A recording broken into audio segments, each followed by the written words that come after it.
All right, testing 1 2, testing 1 2. Microphone level looks good. Camera is lagging as usual, so no problem there. All right, Monday evening, late, looking at a very quiet evening so far. Thanks for joining us. I'm Chief Meteorologist Austin Onik from News 12 in downtown Chattanooga, Tennessee. It's quiet tonight. We have no big problems ahead for the next few days, but we still see the possibility of some stronger weather coming our direction as we get toward the next weekend. If you're thinking this sounds a little familiar, it is. We're looking again at the potential for a late week severe weather event, and we're looking again at the potential for a stronger situation than what we saw last time around. So we'll tell you the details about that coming up here in just a little bit. Downtown Chattanooga tonight, beautiful, dry. We're looking over between the buildings over toward AT&T Field, home of the Lookouts, and they will be on their way to the baseball season here in about 2 weeks or so. Right now, as we record this, temperatures back very much on the mild side, mainly clear skies. We'll be picking up some more clouds tonight as a new storm system moves on through. And temperatures, again, quite pleasant, back in the 60s. Humidity still pretty dry, 35%. It was down in the teens earlier today. That gives you an idea as to how dry it actually was out there. Don't forget that, again, we're just about 2 weeks away from the start of baseball season in downtown as the hometown Lookouts take on the visiting Mississippi Braves. Now, the Lookouts will be on the road starting off earlier coming up in about a week or so. So their season actually does begin. But for the hometown opener, we're counting down to that and 15 days and counting until the Braves come to town. And that'll be 7:15 on April the 11th. So a good opportunity to get some tickets and get down there. I believe it's lookouts.org if you're going to be heading to buy some tickets out there. Hopefully we'll be out there live, giving you an idea as to what the weather's like. We don't know what the weather's going to be like as we go toward this event, but we will be watching very carefully into the course of the next couple of days. Take a look at the almanac page. I hope this is updated properly just to give you an idea because sometimes stuff doesn't update until very late. Okay, there we go. No rainfall for today. 7 degrees away from a record high. 64 the low temperature, and we should be in the mid 40s or so. Nothing in the way of rainfall for today, and we are still ahead fractionally for the month and the year. But again, not doing too bad out there for moisture if we're just right smack dab where we should be. A little breezy today.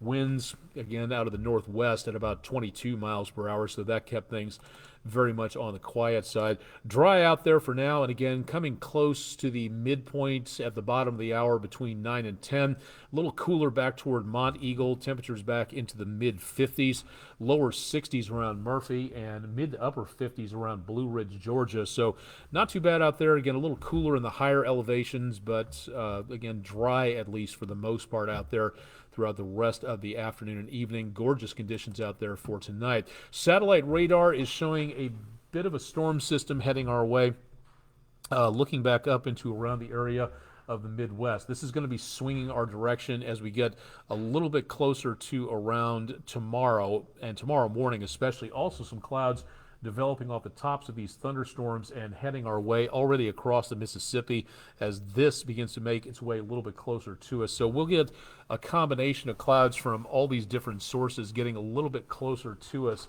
The stuff down to the south, that was severe, even close to tornadic a couple of hours ago, but now it's basically just showers between Georgia and Florida heading off the East Coast. So little, if anything, taking place at this time when it comes to heavy amounts of rainfall. So some good news on that, and little, if anything, taking place at this point. Taking a look at the generic overall maps, and again, showing little, if anything, in the way of major problems.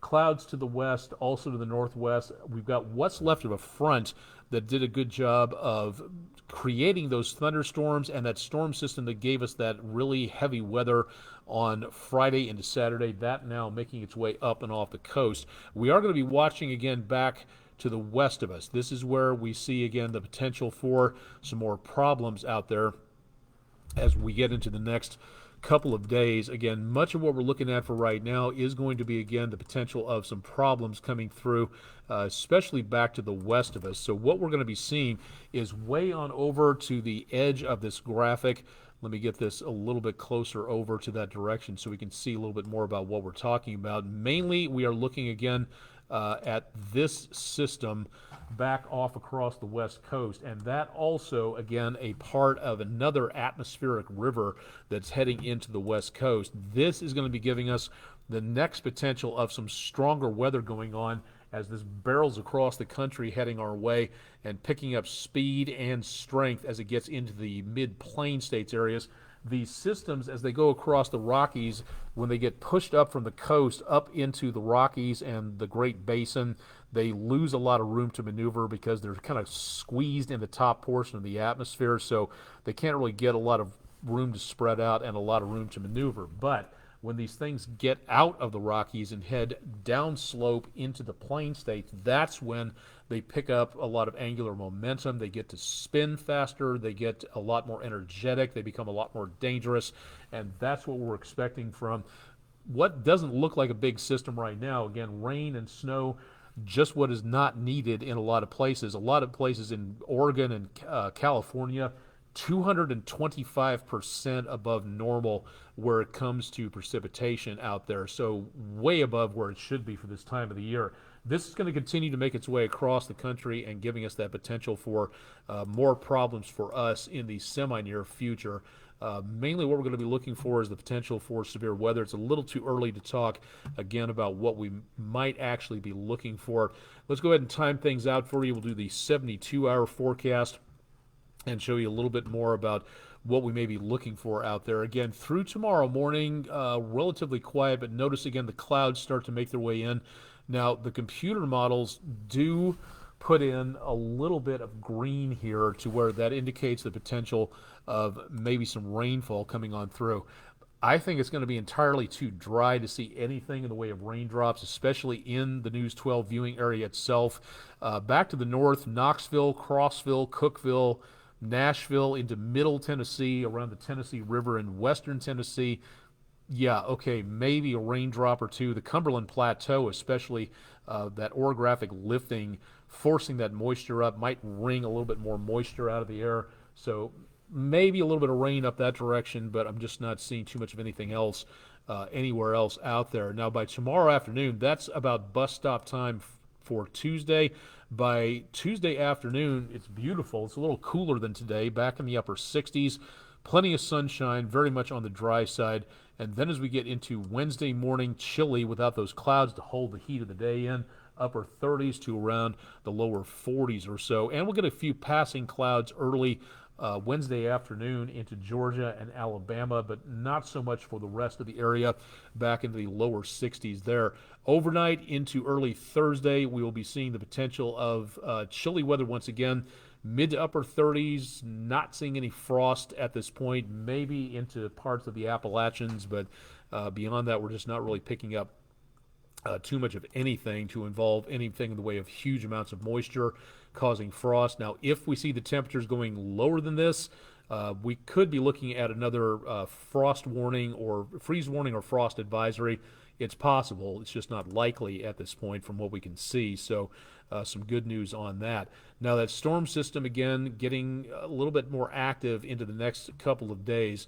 Let's show you what we're going to be looking for as we watch for the potential of that severe weather.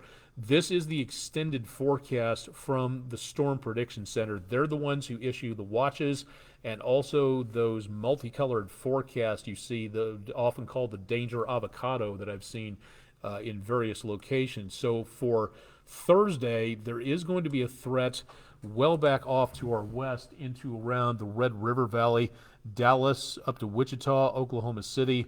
Again, this is an extended forecast. It's not experimental. It's just giving you a generic range because as of right now, our amount of forecast ability to go beyond 3 days to something more concrete like you see in the days 1 through 3 forecast, this is something that is a little bit just, again, it gives you a little bit more of a fuzzy outline as to where the potential may be. It doesn't give you quite the hardcore forecast as to what's going on. Now, tomorrow, as we get into Tuesday, Wednesday, Thursday will fall within that day 3 parameter, and we'll see the potential again of, slight, moderate stuff like that going on, but not for tonight. But here, That's not the big thing going on. We are way over here, and severe weather threat starting off on Thursday goes on over here. So starting off into Texas and Oklahoma, and then moving east as we go toward Thursday evening. But watch what goes on as we go a little farther into the forecast for Friday. And this is where we really start to see the potential of something shaping up to be just a little bit more concerning, I should say, at this point, to where this is something that really does not happen that often. When you see graphics like this, especially on the extended forecast, this right here is really something, and especially at this time of the year, this is something to really pay attention to. I really can't emphasize it any higher than that at this point in time. This is very important to watch and see what goes on. The ingredients coming together, that storm system with a lot of energy making its way into the plain states, moisture coming in from off the Gulf of Mexico, that big swirl of energy hitting all that instability and that moisture right into the plain states, right into around Friday when it's expected to be a little bit warmer, a little bit more unstable out there. And again, there's only two categories here, 15 and 30%. So when you get up to this range, this far out toward the end of the week, this is really something to pay attention to. I did not say panic. I will never say panic. This is not about hyping the weather. This is about bringing you the potential of what may happen. And if somebody out there wants to call it hyping, hey, that's your First Amendment right, but you're wrong. We don't hype the weather. We have never hyped the weather, and we never will hype the weather. This is all about making certain everybody stays safe and knows the potential of what may be coming this direction. And right now, the potential is pretty doggone good if the National Storm Prediction Center is seeing this potential this far out to around Friday. Now, here's the other thing about this. We're not including a severe threat in our forecast just yet because, as you can see, this has not quite reached the borders of the News 12 viewing area. It's close, but it's just not quite there yet. So we're going to keep it out of the forecast, the 7-day forecast tonight and into tomorrow. But getting into Friday or close to Friday, again, as that storm system gets closer to us, you really got to be prepared for what might happen out of this. Again, if this is going to be heading our way, say late Friday night, early Saturday, this looks very close to what we saw last week. This is something that needs to be prepared for. Outdoor activities late Friday night, early Saturday morning, overnight Friday into Saturday. I really think you need to plan for the potential of taking shelter just in case, being ready for the potential of maybe a large outbreak of severe weather. Again, that's not a guarantee. That's just speculation for right now. There's nothing carved in stone on this from the Storm Prediction Center or the National Weather Service. But again, when you start seeing this type of forecast this far in advance, it really makes you sit up and take notice, and for good reason too. Again, this is something that we really do need to watch the potential of as it advances toward us, and we will be doing so here at News 12. So please keep it tuned, and we'll give you an idea as to what's coming our direction. When, again, we get a little closer to the event, we can give you an idea as to what might be happening out there a little bit closer to the time scale. So for right now, that is something that really needs our attention to make certain that we are indeed paying attention on this. All right, let's go ahead and give you a 7-day forecast and give you an idea as to what's happening. Again, that potential for the chances for showers and thunderstorms coming up for Friday, that'll be our best bet for right now. But this is something that, again, will change in between here and there. This forecast is going to get updated quite a lot in the next 72 hours. So, again, temperatures will change on here. Conditions for severe weather will change on here, so you need to pay attention to this quite often to make certain you can plan ahead and know what needs to be done. So for right now, again, very much on the mild side, a little cooler than what we saw today, and quite pleasant actually. Clouds in the morning, clearing up by afternoon, and then we see again a nice couple of days with decent amounts of sunshine. Clouds re-increase as we go toward Thursday night into Friday, and then that chance of thunderstorms starts to hit as we get a little bit closer toward Friday evening. In fact, if I had to just go ahead and say right now, this looks to be more of a Saturday morning type thing, depending on how soon these storms get here. But like last week, The storms were slated to begin to arrive Friday night, so we'll keep this here for now and then move it into Saturday as per necessary. We see some rain showers left over on Saturday, clearing out into Saturday and early Sunday, and then rain comes back again for Sunday. As we get into Monday, another chance of showers, and also a little bit milder temperatures back into the lower to mid 70s. So we're looking right on schedule for the first full week of springtime. It's looking very good out there for temperatures. And yes, we're looking a little cool Tuesday night into Wednesday morning and Wednesday night into Thursday morning. But for right now, no frost being seen. And outside of some chillier numbers here and there, looks like we've done a pretty good job of leaving winter behind. That's not to say we couldn't see some winter weather between here in the 1st of April or even into April. It's been known to happen, but it's just rare. So we'll watch that over the course of the next several days and see where, again, all of that pans out. If you're a teacher and would like to have us visit your classroom, we would love to be able to visit. All we need for you to do is go to the Food City Weather in the Classroom page at WDEF.com and go to the weather section to click on Weather in the Classroom, fill out the contact information, name, address, phone number, email address, class level, class size, specific topics you'd like us to talk about, suggest some possible dates and times that would be good for you. Fridays are always best for me due to other family concerns and issues. That's the best time that I would be able to visit. So if you have something like that, you'd like to have us come out and talk meteorology, science, all kinds of stuff like that, please let us know. Again, WDEF.com/weather for more, and click on the Weather in the Classroom section.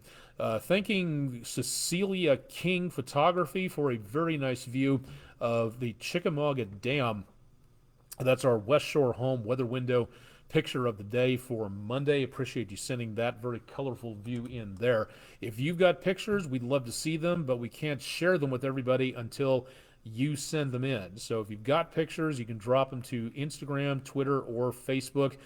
Give us a little bit of a history, a name if you want to. You can remain anonymous. That's not a problem. But again, where you're looking at, what you're looking at, general ideas to when it was taken, stuff like that. We'll try to set that in there. You can also email them to us at pictures@wdef.com. We'd love to have whatever weather pictures you have out there. If you'd like to see them, head to our social media pages, and we'll have tons more information available about what is available out there. It's some great photography. No question about that. We've had a lot of great pictures over the last several months, so please, by all means, keep them coming. We'd love to see more about what you're seeing out there, and go ahead and send those into us and let us know. One more meeting coming up from the National Weather Service, and apologies, that should be North Carolina. We'll get that change here a little bit later on. Cherokee County, North Carolina, at the Tri-County Community College Crisp Building, Room 100, 21 Campus Circle in Murphy, North Carolina. That'll be one of the final Skywarn meetings taught by the National Weather Service in Morristown. Cherokee County is on the far eastern side of the News 12 viewing area, but we want to make certain our viewers there are aware that they know that this is happening, so that if you have the opportunity to go, please do. Please become a Skywarn member, get trained so you can get information back to the National Weather Service and let them know a little bit more about what's going on. You become the eyes and the ears of the National Weather Service on the ground.